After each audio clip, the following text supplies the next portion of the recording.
Hi friends, అందరికీ welcome back to my channel. ఈరోజు వీడియోలో బోటీ కర్రీ ఏ విధంగా ప్రిపేర్ చేయాలో నేను మీ అందరితో షేర్ చేద్దామని అయితే అనుకుంటున్నాను. ఒక్కొక్కరు ఒక్కొక్క విధంగా ప్రిపేర్ చేస్తూ ఉంటారు బోటీ కర్రీ.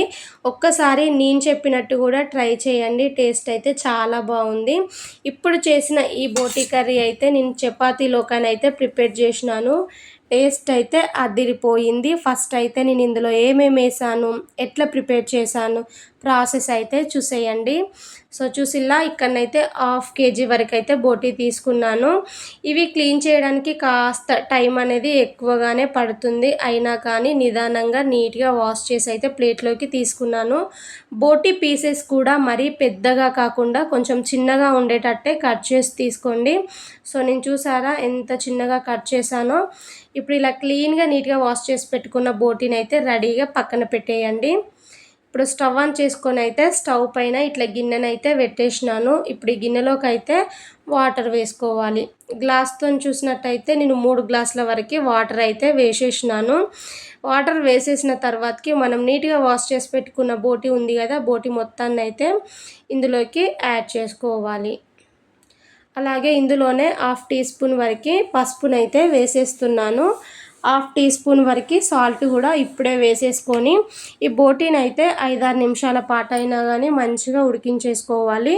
మనం ముందుగానే నీట్గా వాష్ చేసి తీసుకున్నాము, బట్ ఇట్లా ఉడికించడం వలన బోటీ అనేది ఇంకాస్త నీట్గా అవుతుందన్నమాట. ఒక సైడ్ అయితే బోటీ ఉడుకుతూ ఉంటుంది, ఇంకొక సైడ్ అయితే స్టవ్ ఆన్ చేసుకొని ఎండు కొబ్బరిని అయితే కాల్చుకోవాలి. సో నేను 1/2 kgకి అయితే మీరు ఇక్కడ చూస్తున్నారు కదా, ఇంత సైజు ఎండు కొబ్బరిని అయితే ఇట్లా లైట్గా కాల్చుతున్నాను. నార్మల్గా మిక్సీ పట్టే కంటే కూడా ఇట్లా కాల్చి మిక్సీ పట్టి గ్రేవీ చేసామనుకోండి టేస్ట్ అనేది అదిరిపోతుంది. కాబట్టి ఇట్లా తిప్పుకుంటూ ఈ కొబ్బరిని అయితే మంచిగా కాస్త కలర్ చేంజ్ అయ్యేంత వరకు కాల్చుకున్నామంటే సరిపోతుంది. సో ఈ విధంగా కాల్చిన తర్వాతకి వీటిని అయితే చిన్న చిన్న ముక్కల్లాగా కట్ చేసుకొని అయితే మిక్సీ గిన్నెలోకి అయితే వేసుకోవాలి. సో చూసిల్లా పీసెస్ అనేవి చిన్నగా కట్ చేసి వేస్తే మనకి కాస్త మిక్సీ పట్టడానికి ఈజీ అయిపోతుందని చెప్పేసి అయితే చిన్నగా కట్ చేసి వేస్తున్నాను. సో మిక్సీకి అయితే మెత్తగా ఉండేటట్టే గ్రైండ్ చేసుకోండి. సో ఇలా గ్రైండ్ చేసిన ఈ ఎండు కొబ్బరిని మొత్తం ఒక గిన్నెలోకి అయితే ట్రాన్స్ఫర్ చేసుకుంటున్నాను. ఇట్లా బోటీ కర్రీలో ఇట్లా ఎండు కొబ్బరి వేస్ట్ చేయడం వలన టేస్ట్ చాలా బాగుంటుంది, మనకి గ్రేవీ కూడా థిక్గా వస్తుందన్నమాట. అదే మిక్సీ గిన్నెలోకి 2 మీడియం సైజ్ ఆనియన్స్ అయితే చిన్న ముక్కలాగా కట్ చేసి అయితే యాడ్ చేస్తున్నాను.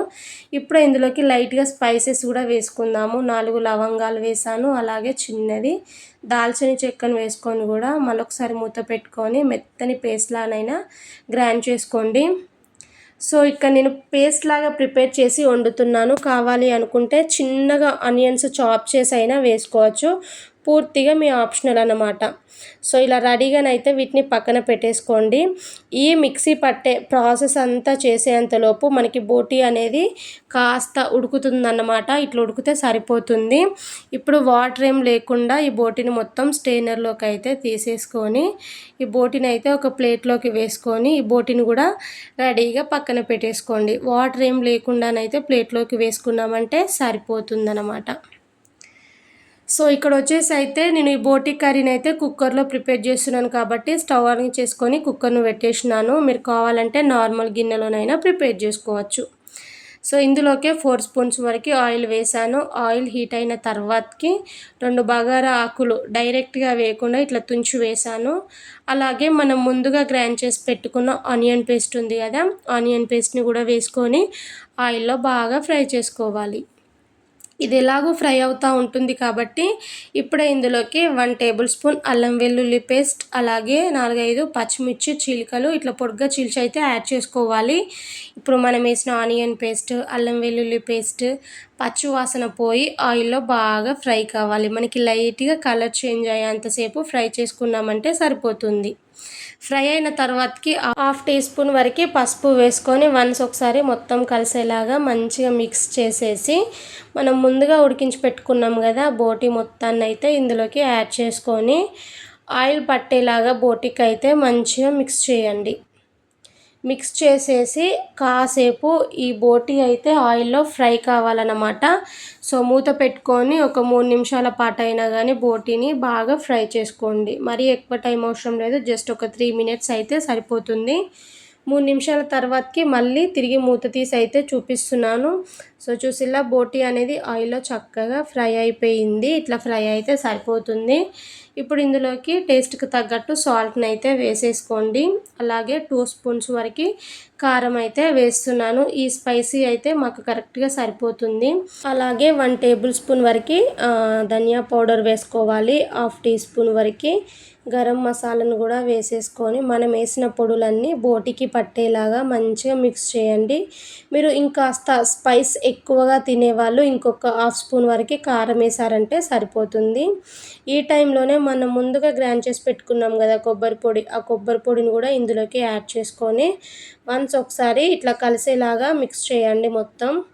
సో కొబ్బరి పొడి వేసి ఇట్లా బోటీ కర్రీ వండడం వలన టేస్ట్ బాగుంటుంది, గ్రేవీ కూడా చాలా బాగుంటుంది. ఇప్పుడు మూతను పెట్టేసుకొని అయితే ఒక 4 నిమిషాల పాటు అయినా కానీ మంచిగా మగ్గించుకోవాలి. ఇలా పెట్టడం వలన ఏంటంటే బోటీకి ఉప్పు, కారం, మసాలా అనేది చక్కగా పడుతుంది. 4 నిమిషాల తర్వాతకి మూత తీసి అయితే చూపిస్తున్నాను. ఇప్పుడు ఇందులోకి గ్రేవీకి తగ్గట్టు వాటర్ని అయితే యాడ్ చేసుకోవాలి. ఇక్కడ మీరు చూస్తున్నారు కదా, నేను ఈ గ్లాస్తోనైతే 2 గ్లాసుల నీళ్ళు అయితే వేసినాను. ఈ వాటర్ అనేది కరెక్ట్‌గా సరిపోతుందన్నమాట.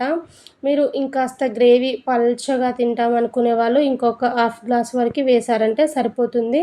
బట్ ఇక్కడైతే 2 గ్లాసుల వాటర్ వేసాను. సో నాకైతే కరెక్ట్‌గా సరిపోతుందన్నమాట. ఇప్పుడు కుక్కర్ పై నుంచి అయితే మూతను పెట్టేసుకొని ఫ్లేమ్ అనేది హై ఫ్లేమ్‌లోనే పెట్టేసుకొని 8 విజిల్స్ వచ్చేంత వరకు అయితే ఉడికించుకోవాలి.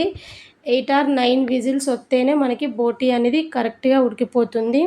8 విజిల్స్ వచ్చి కుక్కర్‌లో ఉన్న ప్రెషర్ మొత్తం పోయిన తర్వాతకి మళ్ళీ మూత తీసి అయితే చూపిస్తున్నానన్నమాట. వావ్! మంచిగా ఉడికిపోయింది. ఈ టైంలోనే మీరు బోటీ ఉడికిందా లేదా అని ఒక పీస్ తీసి చెక్ చేసినా సరిపోతుంది. నాకైతే బోటీ అయితే కరెక్ట్‌గా ఉడికిపోయింది. ఇప్పుడు స్టవ్ అయితే ఆన్ చేసుకొని సిమ్‌లో పెట్టేసినాను. లాస్ట్‌లో కొంచెం అంతా కొత్తిమీర వేసుకొని ఇంకొక 2 నిమిషాల పాటు ఉడికించుకున్నామంటే బోటీ కర్రీ అయితే కంప్లీట్ అయిపోయింది. టేస్ట్ అయితే సూపర్ అంటే సూపర్ ఉంది. వీలైతే మీరు కూడా ఒకసారి బోటీ కర్రీని ట్రై చేసి మీకు ఈ రెసిపీ ఎట్లా కుదిరిందో నాకైతే కామెంట్ చేయడం అయితే మర్చిపోకండి. Thank you for watching friends. Bye bye.